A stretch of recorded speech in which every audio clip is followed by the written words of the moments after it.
અમારા જિલ્લાના અને અમારા વિસ્તારના ઘણા ખેડૂતોને લોકોને આ રોજગારી આપીને ભાઈચારાની અને સમરસતાનો ભાવ એ વર્ષો પહેલા પણ તમે ભાઈચારાની ભાવના નિભાવી છે.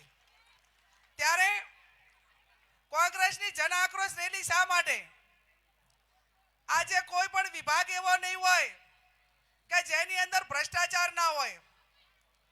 આજે કોઈ પણ યુરિયા ખાતર હોય, શિક્ષણની વાત કરવા જઈએ, નોકરીની વાત કરવા જઈએ તો કોઈમાં પણ ન્યાયથી તટસ્થતાથી સરકાર નિર્ણય લેશે એવો કોઈ લોકોને હવે ભરોસો નથી રહ્યો. હમણાં તુષારભાઈ કહેતા હતા કે ભાઈ વર્ષો તમે એકનું એક શાસન રાખો તો એ ભાઈ શાસન કરતાઓને કોઈ પ્રજાનો ભય ના રહે. અને જ્યારથી આ ભારતીય જનતા પાર્ટીનું રાજ અને એમાં છેલ્લા 5 વર્ષથી 6 વર્ષથી જે આ ગૃહ વિભાગ કામ કરે છે એના હિસાબે જે એમની કામગીરી તટસ્થ નથી, એમની કામગીરી ડિપાર્ટમેન્ટમાં જે નિયમ પ્રમાણે કરવી જોઈએ નથી થતી. અને એના કારણે આજે હજારો લાખો યુવાનો એ કેફી પદાર્થોમાં ક્યાંક ને ક્યાંક નશામાં આવીને આજે એમની જિંદગી ખરાબ કરી રહ્યા છે. આજે આ બહેનોને મારી વિનંતી છે અને ખાસ કરીને એક વિરોધ પક્ષ તરીકે અમારી બધાની જવાબદારી થાય છે.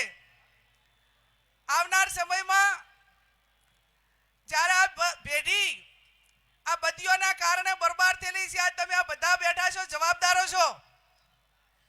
જે યુવાન દેશી દારૂ પીતો હોય, ઇંગ્લિશ દારૂ પીતો હોય, એમડીનું વ્યસન કરતો હોય, ગાંજાનું વ્યસન કરતો હોય અને એ યુવાનો નાની ઉંમરે આટલા વ્યસન કરતા હોય ત્યારે એ આવનાર સમયની અંદર એ આપણે ગુજરાતમાં કેવી પેઢી નવી આવશે ને એ કલ્પના કરો.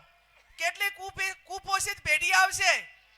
અને એક મેડિકલ રીતે કહેવા જઈએ તો આવનાર સમયમાં દેશનો નાગરિક, આ ગુજરાતનો નાગરિક કે જેને આપણે બાળકોનું દેશનું ભવિષ્ય કહીએ છીએ, એ કેવું ભવિષ્ય આવશે એ કલ્પના કરો.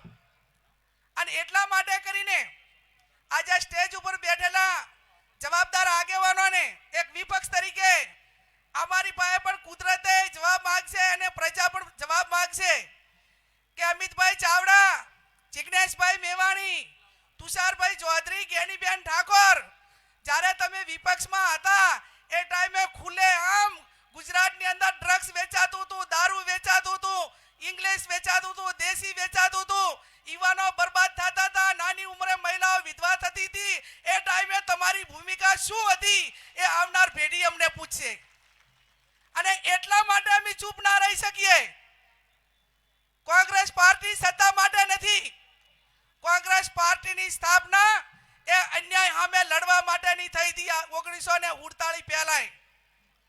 અને જ્યાં પણ અન્યાય થતો હશે, જ્યાં પણ વહીવટી તંત્ર બેફામ રીતે વર્તતું છે, ત્યાં આવનાર સમયની અંદર ભૂતકાળની અંદર કોંગ્રેસ લડી છે, વર્તમાનમાં લડી રહ્યા છીએ.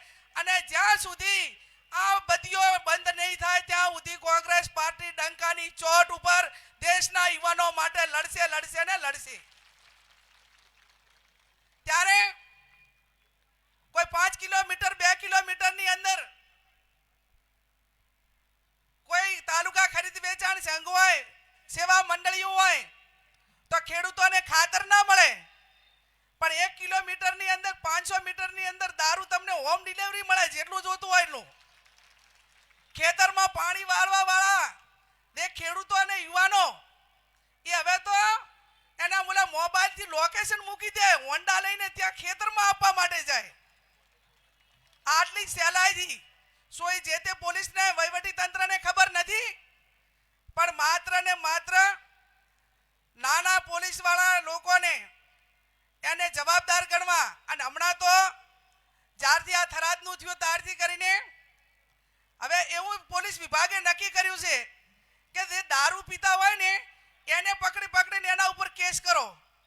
ભાઈ દારૂ પીતા વાળા ઉપર કેસ કરાય કે દારૂ પાડવા વાળા અને વેચવા વાળા ઉપર કરાય? ચોરને પકડાય કે ચોરની માને પકડાય? તો ચોરની માં કોણ છે? વેચવા વાળો, દારૂ પાડવા વાળો અને એના હપ્તા લેવા એ ચોરની માં કહેવાય. અચ્છા, મહેસાણાની અંદર દારૂની ફેક્ટરી કોઈ છે? આ એમડી ડ્રગ્સ કે એના માટેની કોઈ ફેક્ટરી છે? તો એ બહારથી લાવવા વાળા એના સામે કેસ ના થાય, વેચવા વાળા સામે કેસ ના થાય.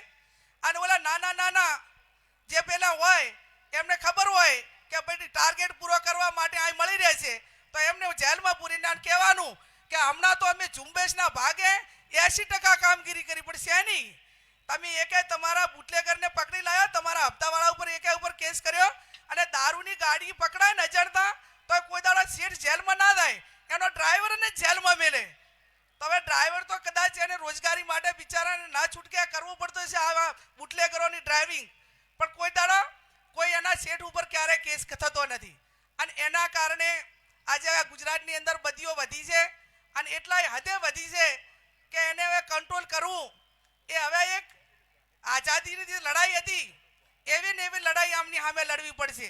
એ તો બહારના અંગ્રેજો હતા એટલે આપણે ગાંધીજી જેવા, અને હાલ જે વર્તમાન એક આ ગાંધીનું ગુજરાત કહેવાય, અહીંયા ગાંધી વિચારધારા ચાલે, પણ એમને ગાંધી વિચારધારા હાથે કાંઈ લેવા દેવા નથી, એમને ગાંધી છાપ હાથે જ લેવા દેવા છે, એમને વિચારધારાને કાંઈ લેવા દેવા નથી. આ ગાંધીનું ગુજરાત, એમાં સત્ય અહિંસા ચાલે, પણ ના ના અહીં તો ગાંધી બાપુ વાળી નોટું જ ચાલે. તમારે ગાંધી બાપુ વાળી નોટું આપીજો અને તમારે જેમ કરવું એમ કરવા માટેની છૂટ.